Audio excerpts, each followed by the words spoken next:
안녕하시죠? 마태복음 7장 7절에 구하라, 그러면 너희에게 주실 것이요. 찾으라, 그러면 찾을 것이요. 문을 두드려라, 그러면 너희에게 열릴 것이니라 라는 말씀이 있는데, 매일 그러한 내용으로 간절한 기도를 올려 응답을 받으신 분이 많을 걸로 믿습니다. 물론 응답을 받지 못한 분들도 계실 테고요.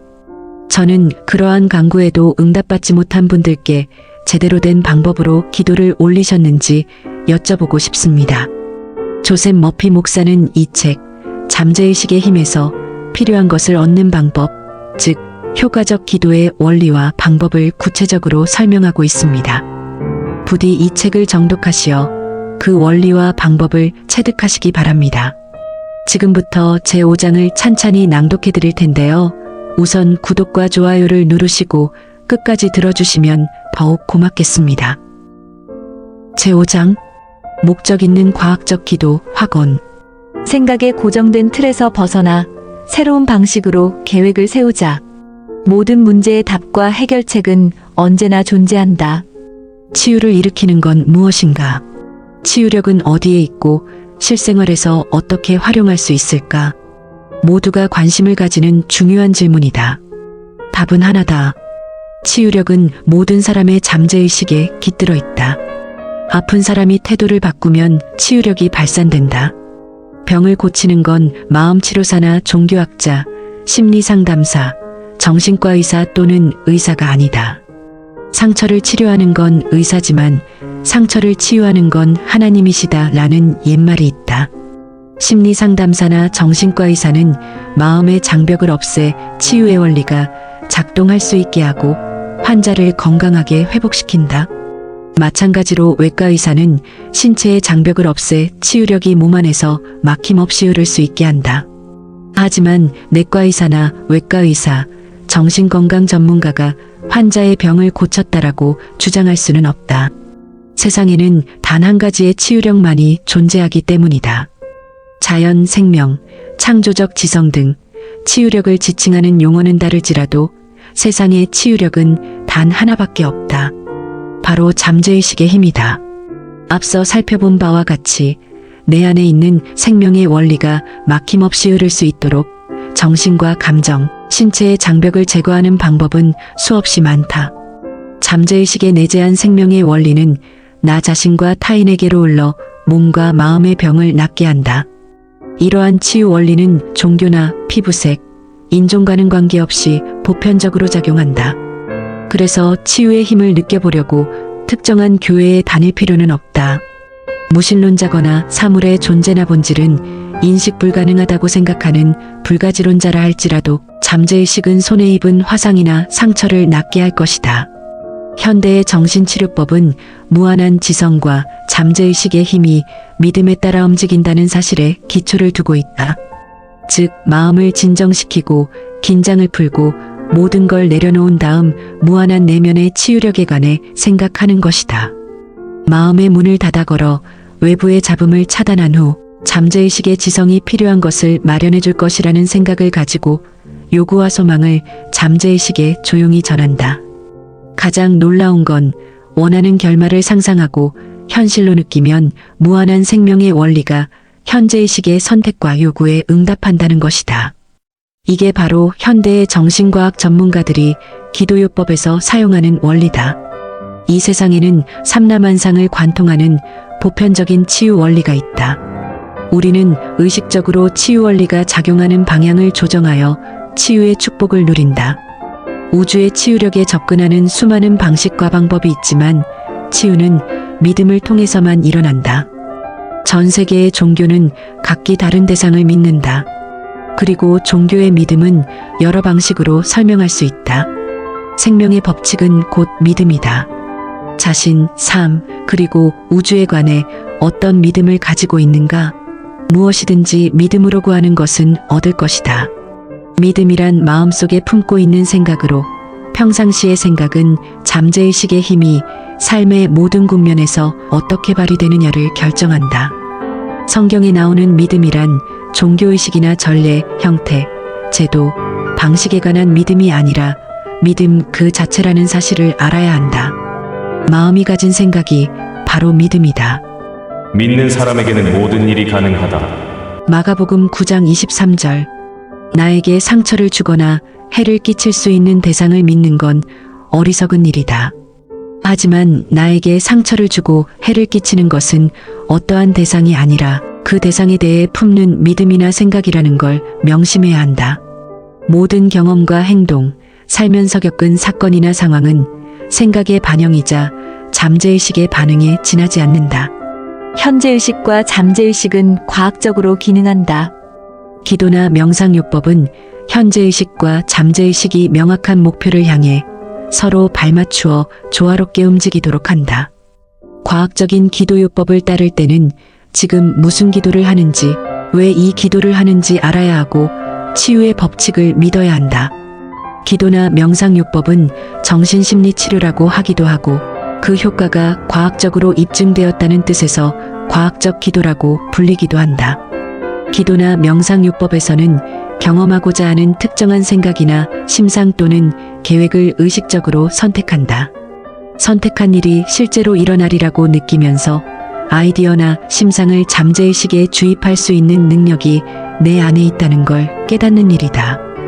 이런 태도를 꾸준히 유지하면 기도나 명상은 응답을 받는다. 기도나 명상요법은 명확한 목적을 이루기 위한 명확한 정신적 행위다. 기도나 명상요법을 활용하여 어떤 문제를 해결하기로 했다고 가정해보자. 잠재의식에 도사리고 있는 공포가 부정적인 생각으로 이어지고 부정적인 생각이 문제나 질병을 일으켰다는 걸 깨닫는다. 그리고 이런 생각을 마음속에서 깨끗이 지우면 문제를 해결하고 질병을 치유할 수 있다는 걸 알게 된다. 그렇기에 잠재의식의 치유력에 의지해야 하고 잠재의식의 무한한 힘과 지성이 모든 병을 고친다는 걸 떠올려야 한다. 이러한 진리를 곱씹기 시작하면 두려움은 사라지기 시작한다. 잠재의식이 질병을 치유한다고 계속 생각하다 보면 그릇된 믿음을 버리는 날이 오기 마련이다. 그러니 언젠가는 병이 치유되리라 믿고 감사를 드리자. 그런 다음 기도나 명상을 다시 하고 싶어질 때까지 일정 기간 문제에 대해 신경 쓰지 말아야 한다. 그동안 부정적인 생각이 비집고 들어설 틈을 주거나 치유가 일어나지 않을 거라는 일말의 의심도 해서는 안 된다. 이러한 마음가짐으로 잠재의식과 현재의식을 조화롭게 결합하면 치유력이 발산된다. 신앙 치유에서 신앙이란 성경에서 흔히 말하는 현재의식과 잠재의식의 상호작용에 관한 지식을 말하는 게 아니다. 치유의 은사자는 치유력에 대한 과학적인 이해 없이도 병을 치료하는 사람이다. 스스로 특별한 은사를 받았다고 주장하겠지만 그들을 향한 병든이들의 맹목적인 믿음이 치유를 일으켰을지도 모르는 일이다. 전 세계의 전통 치료사들은 춤을 추거나 주문을 외우고 영혼을 소환하여 병을 고쳤다.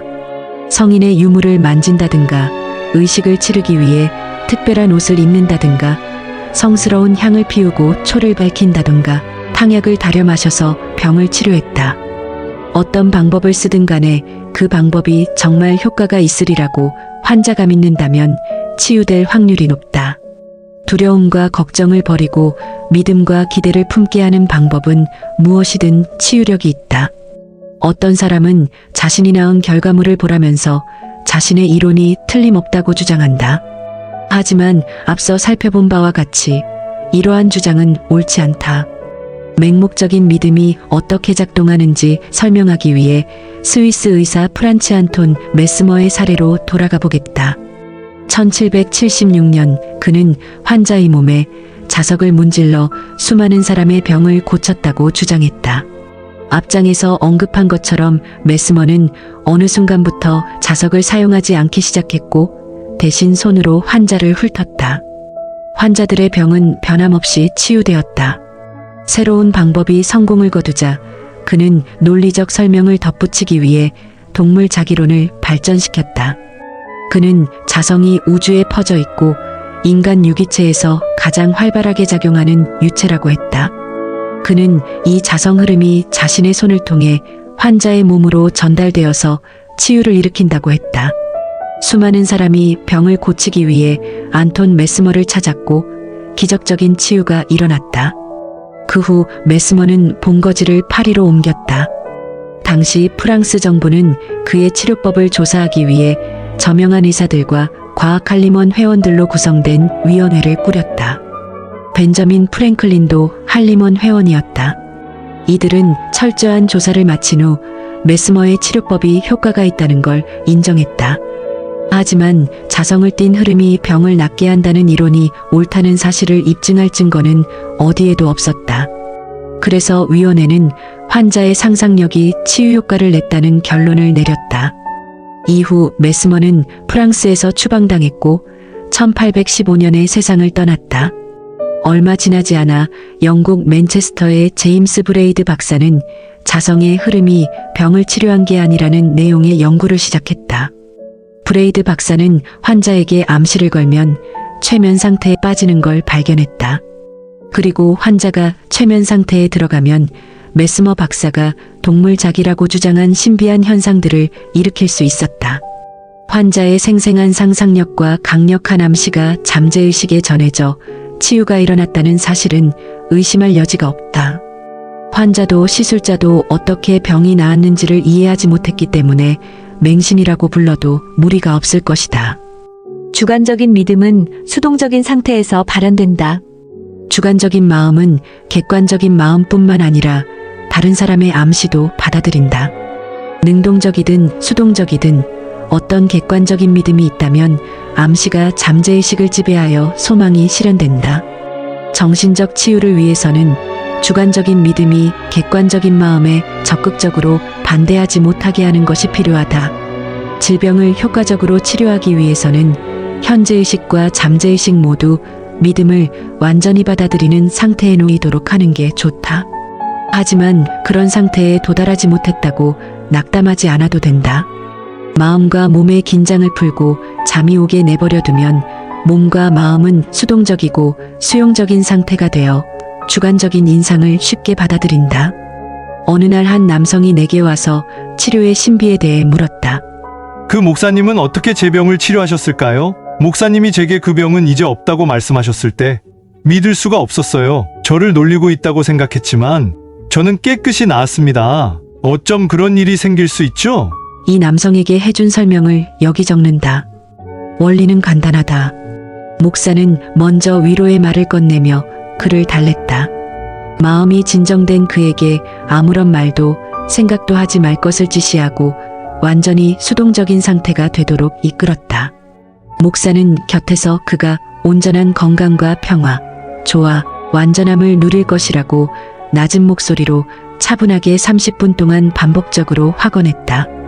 30분 동안의 확언이 끝나자 그의 마음속 걱정은 사라졌고 결국 건강도 회복되었다.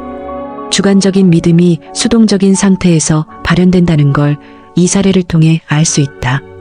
건강을 완벽하게 되찾으리라는 암시가 잠재의식에 전달되었고 두 사람의 주관적인 마음이 동시에 맞아 떨어졌다. 만약 목사가 정말 병을 치료할 수 있는지 이론이 옳긴 한 건지 현재의식이 의구심을 품었다면 아마 정반대의 자기 암시로 작용했을 것이다. 목사의 암시를 막는 장애물이 생겼거나 암시가 전혀 먹히지 않았을 것이다. 하지만 졸리고 몽롱한 상태에 빠지자 현재의식의 저항은 최소한이 되었고 잠재의식은 목사의 암시를 받아들였다. 잠재의식이 암시를 따른 결과 병이 치유된 것이다. 마음은 언제 어디서나 존재한다. 만약 당신이 LA에 살고 있는데 뉴욕에 사는 어머니가 매우 아프다고 가정해보자. 일을 그만두고 당장 어머니를 뵈러 가야겠다는 생각이 가장 먼저 들 것이다. 하지만 현실적으로 불가능하다면 어떻게 해야 할까? 어머니가 회복하는데 멀리 떨어져 있는 내 믿음의 힘은 도움이 될 리 없다며 포기해야 할까? 아니다. 비록 어머니 곁에 있지 않더라도 기도는 어머니께 닿을 수 있다. 내 안에 계신 그분이 그 일을 행하시기 때문이다. 세상에는 단 하나의 창조적인 마음만이 존재하며 창조적인 마음의 법칙은 나를 위해 작용한다. 내가 해야 할 일은 마음속에서 건강과 조화가 실현되도록 유도하는 것이다. 건전하고 조화로운 생각을 유도하면 자동으로 반응이 나온다.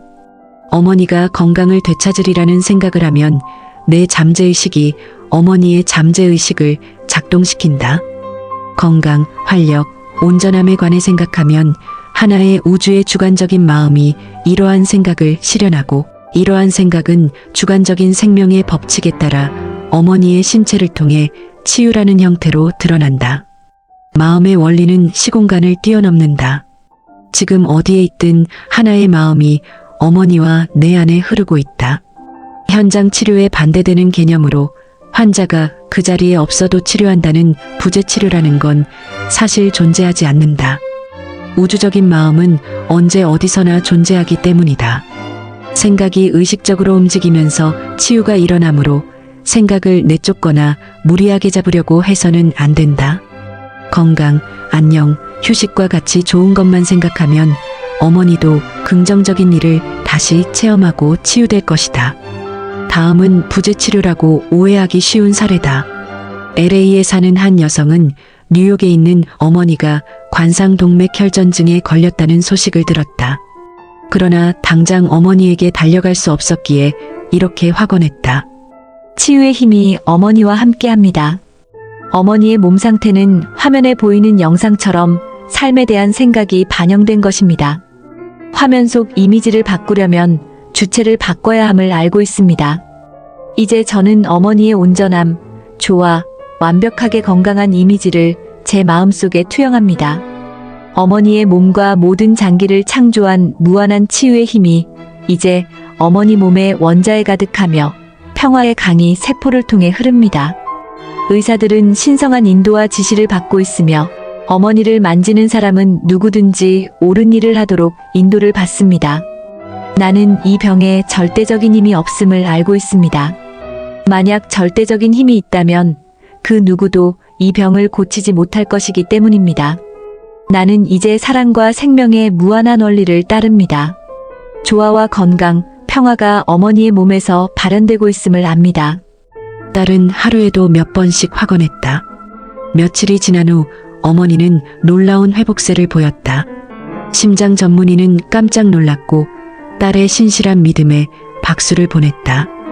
딸은 어머니가 회복되리라는 생각을 마음속에 받아들였고 딸의 굳건한 믿음이 우주의 잠재의식으로부터 창조적 에너지를 끌어냈다.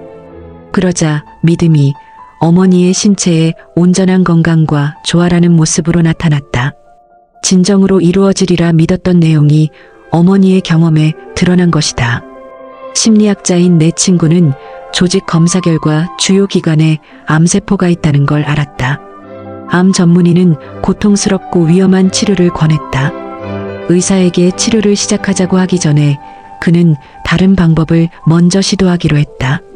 매일 밤 잠들기 전 고요한 목소리로 이렇게 확언했다. 모든 세포, 신경, 조직, 기관이 온전하고 깨끗하며 완벽할 정도로 건강합니다. 나의 몸은 건강하고 조화롭게 회복되고 있습니다. 한 달 정도가 지나자 암이 깨끗하게 나았다. 검사를 해봐도 암세포는 전혀 발견되지 않았다. 나는 이 이야기에 큰 감명을 받았다. 동시에 호기심도 잃었다. 나는 친구에게 왜 하필 잠들기 전에 확언한 거냐고 물어보았다. 일단 한 방향으로 잠재의식이 작동하기 시작하면 자는 동안에도 잠재의식은 계속 그 방향으로 움직이기 때문이지. 그래서 잠들기 전에 잠재의식에게 유익한 일거리를 줘야 해. 아주 현명한 대답이었다.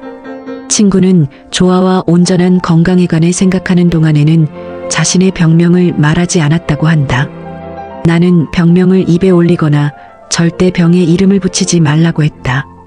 자기 전에는 더더욱 그래야 한다. 병에 신경을 쓰거나 병을 두려워할 때 그 생각이 인생을 갉아먹는다. 내 친구 심리학자처럼 마음의 외과 의사가 되어라. 나무에서 죽은 가지를 쳐내듯이 질병을 쳐내면 병이 치유된다. 반면 통증과 증상을 끊임없이 입 밖으로 꺼낸다면 통증과 증상에 힘을 실어주는 꼴밖에 되지 않는다. 치유력과 에너지를 발산하는 잠재의식의 활발한 활동을 막게 된다. 게다가 심상을 떠올리면 심상은 구체적인 형태를 갖추기 시작한다. 이게 바로 마음의 법칙이다. 마음을 위대한 생명의 진리로 채우고 사랑의 빛이 펼쳐진 앞으로 나아가라. 이번 제5장의 핵심 내용을 다시 반복합니다. 나를 치유하는 것이 무엇인지 알아보자. 잠재의식에 올바른 지시를 내리면 마음과 몸이 치유되리라는 것을 깨달아야 한다. 명확한 계획을 세워 잠재의식이 요구를 충족하고 소망을 이룰 수 있게 하자. 원하는 결말을 상상하고 실제처럼 느껴보자.